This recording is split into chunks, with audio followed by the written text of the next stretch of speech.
Levittown, east of New York City, 17,000 homes in one place. What bank would be crazy enough to lend a developer the money to build 17,000 homes or 15,000 homes in one place for which he had no buyers? We weren't a suburban country at that time.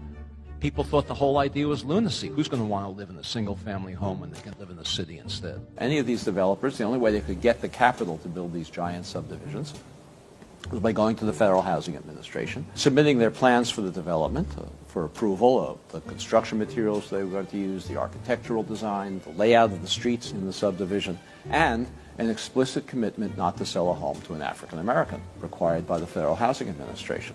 The Federal Housing Administration even required, as a condition of these guarantees, developers like Levitt to place a clause in the deed of every home prohibiting resale to African Americans or rental to African Americans.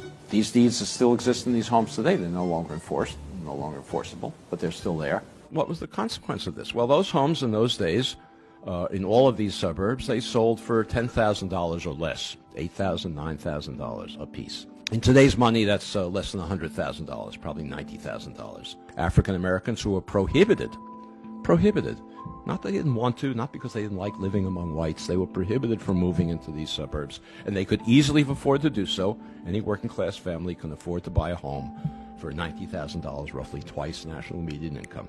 Those homes and developments like that now sell for $300,000, $400,000, $500,000 and more.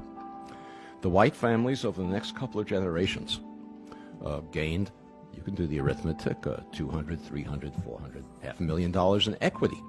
They used that equity to send their children to college, to take care of medical emergencies, to take care of economic downturns, most importantly, to bequeath it to their children, who then had down payments for their own homes. African Americans who accumulated none of that wealth as a result of this federal subsidy had none of those abilities. Today, nationwide, African American incomes are on average about 60% of white incomes. African American wealth today is 10% of white wealth. That enormous disparity between a 60% income ratio and a 10% wealth ratio is entirely attributable to unconstitutional federal housing policy practiced in the mid-20th century that has never been remedied. It's a constitutional violation, and of course it determines the ongoing racial inequalities we have today.